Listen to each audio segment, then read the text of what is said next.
and then you get them off. So also with Roughhead going in the ruck, I think we will see him as the matchup there also. Sub there for the Dogs, Josh Hill, of course. But here is Hodge taking the mark in front of Wood, but it's a very severe angle for his left foot. So umpires today, Brett Ritchie, that's Matt Stevic there, and Shane Stewart. But he just couldn't take that mark. I do like it when teams stretch the Hawthorn defence. Hodge comes in, 20 metres out, kicks the goal. Hawthorn get one back. It's changed for a luck situation there, BT. Remember, after his third knee rego, he thought, I might have a change of luck with him. Roughhead did his own roving work, and high balls run at the top of the goal square. Dogs get back in numbers. Easton Wood was reckless, and I think got in the vision in the way of Mitchell. Exactly. Here is Mitchell. Mitchell comes in and kicks the goal. Hawthorn are now in front. Here at the moment, back in. We heard Rodney Eade say in the pre-game that he wanted to play him and take him to Perth last week, and basically he was outvoted at the selection table. Here's Minson. And the mark taken by Puopolo. Bateman back to Puopolo. On to Suckling. Kick. Magnificent kick to the top of the square. Lake. Once again. That's a goal for the Hawks. Another one that Lake would have gobbled normally. Yeah, it hasn't been we don't want to jump all over him too early, but that's just an indication, Jared, of the form that Lake's in at the moment, isn't it? Not really criticism. We're just saying, that's the reason he's out of the team. He's a little bit unfit. He's just working his way back in. But that's certainly from last year. He would have. That's Osborne. It's not as if it's a big, strong power forward. And, really good Buddy. We talked about his contested marking, which is down a little bit, but certainly a ground level Buddy for a guy that's 6'6", exceptional. Well, Dale Morris would be filthy on that, for that ball to be actually just present for Buddy to sweep it off the ground. Yeah, look, it's very hard to handball through the press. I think Geelong found that, and Geelong are probably a bit more of a kicking side now. They're the best handballing team going through the corridor, but you can see here just that spot kicking. There's always going to be holes in the press, so you can either go long to the boundary to those crummers, or you can do what Hawthorn are doing really, really well. Well, in the last dozen possessions, they've all been kicks coming out of defence, not one handball. There's Shields, hammers it long. Buddy's got the perfect position, and he always had Morris held under the ball there. I just think it's a really good example, Jared, of what we sort of talked about a couple of weeks about the Hawks. Just chipping round, not panicking. He plays on, Buddy has a shot, but misses Rusi, sorry. There's Birchall. We'll kick around the corner to Bateman. Gilby got to go, and he did. Sherman, ground level. And Bateman feeling the effects of that one as well, you can see. It was a big clash, wasn't it? 3 or 4 blokes all dived sideways into the same ball. He may have come over to Corky. Yep, on the thigh. Big loss too. He's been covering Gilby, and he's one of their key runners. He's in a lot of trouble there. I think you nailed it, Jared, the Corky. Here goes Burgoyne. Fast hand, Savage out of the loop. Free kick off the ball, but the advantage is paid. Mitchell. Nicely punched away in the end by Murphy. Held his nerve. There's Cyril near the boundary line, kept it alive. Somehow got up between the feet of Easton Wood. Don't tell me. An opportunity now for Murphy in front. Cross, desperate. Wood out of trouble. I think there's a little bit of personnel. I mean, Jared and I sort of talked a bit about the Murphy-Gilby sort of setup. I think it's not so much structurally from the moment. I think it's just the personnel that they've got. Advantage paid. Rioli kicks the goal after a high tackle on the Hawk. And they get another one, the Hawks. That ran really, really well off halfback. And this is what we talked about, the stoppages, the clearances. It's just a sloppy free kick. Everyone stops, and there's the advantage rule again, which you can debate that as well, that one. Let's take a look at this centre clearance and look for the deft tap. Both ruckmen looking at the man, then the ball.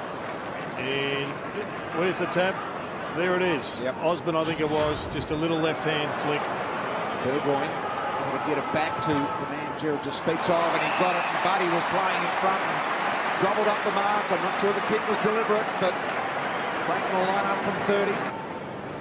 Yeah, I think the way Morris is playing at the moment, it's pretty much the blueprint. The problem is he's so talented, Buddy, that he can have the right blueprint. You can still have a bad day against him. Just past the 400 goal mark in his career last weekend, and now Buddy comes in, and look at that. He's kicking well, isn't he? Kicks his second of the day.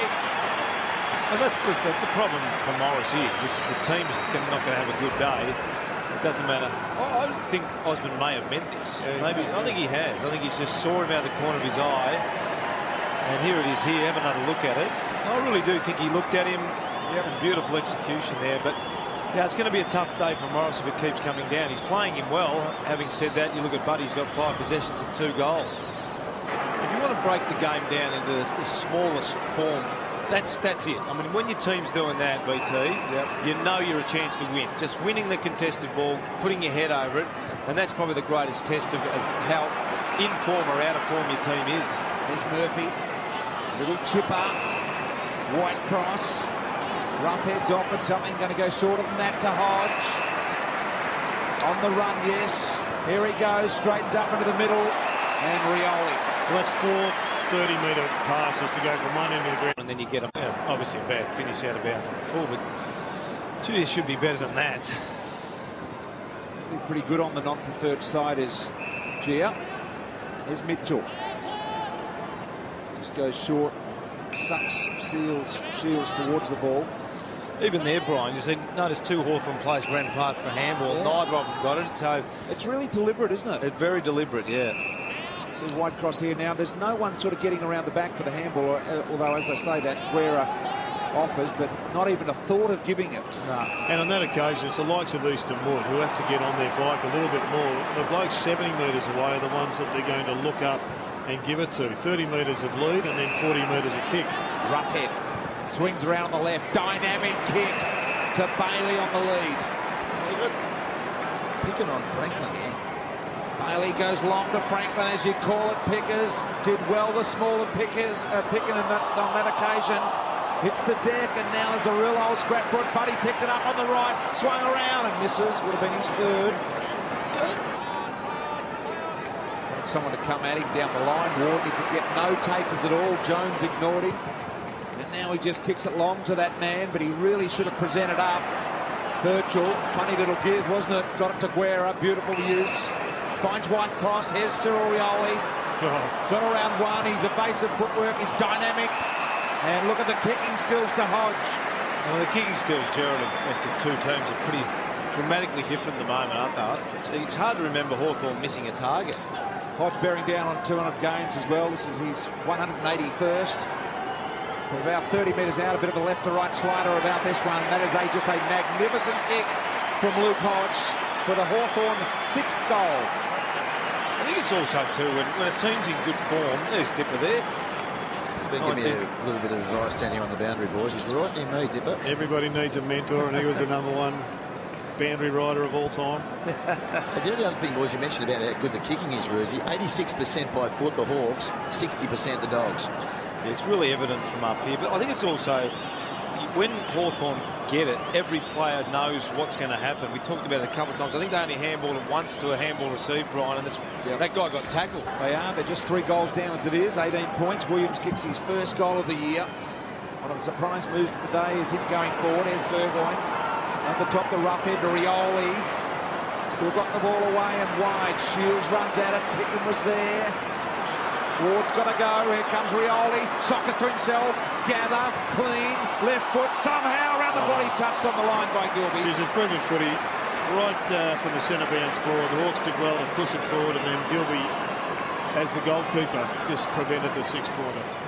Slotted into their side really nicely. Both terrific kicks. Yep. Ward involved as well, and now Griffin. Ball again. Gibson, a timely fist there. In fact, he marked his own fist work. Just seems to have Barry Hall's hurt himself here. He does. He has. He's either caught one low or he's hurt his groin in a muscle sense, but looks like maybe he just got one low. Seems quite crooked there, Hawley. Yep. Down the line is Buddy Franklin. And a free kick paid to Franklin for a push, set the umpire. Let's take a look at this injury to Barry Hall. Jordan Lewis. There is Lewis out to Mitchell. Most of the players in their back half at the moment, the Hawks. Great kick, wasn't it? Wasn't it superb? It's a sub Bruce that takes the mark. And now Birchall. Little teaser over the top as they methodically work it forward again, the Hawks. We've got Lake spare at one end of the ground.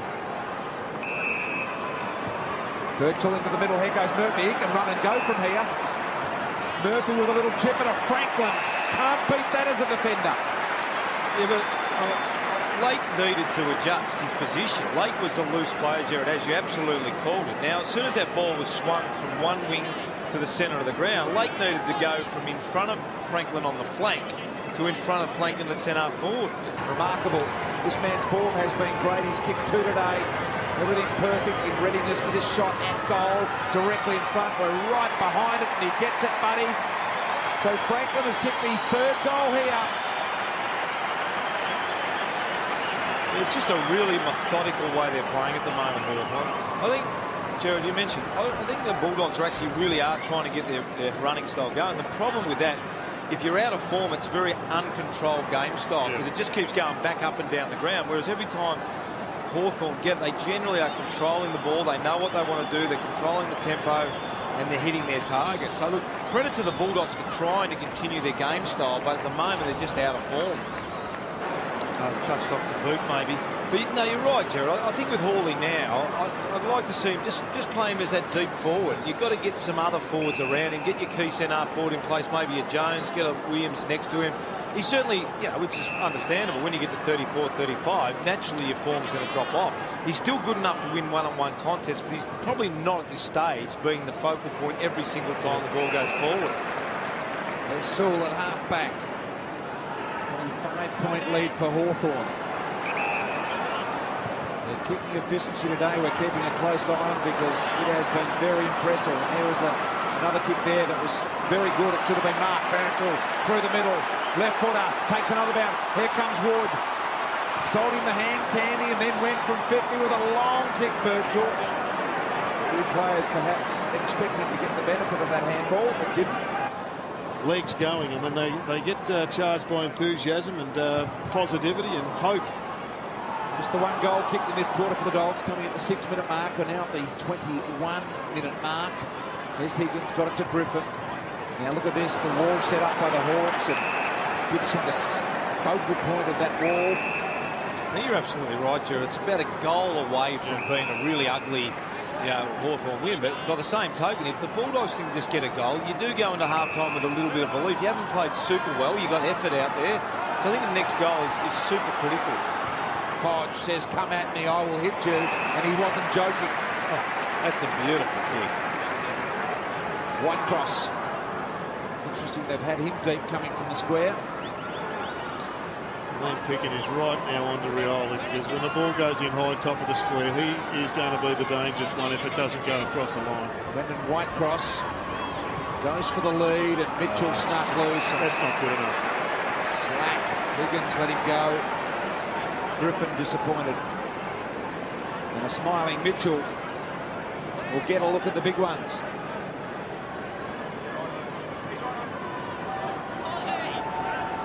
Sam Mitchell, for the second goal of his game, comes in and it's a little bit right, but not enough to be out. And he kicks his second goal. The other really important player, Jared, we haven't spoken a lot about is Luke Hodge. Came into the season a little bit underdone, but he's really running himself into form and fitness. He's the one here. Look at that kick. It's just a beautiful kick. I like him as a midfielder forward. I know Clark has played him a bit down back. I find when he goes down back, he loses his opponent. He does a lot of pointing and organising, but he can unsettle a defence. He has had a lot of goals kicked on him over the years in defence. As a midfielder, you can see he's a beautiful field kick. He's got good courage, and then going forward, he can kick you a goal as well.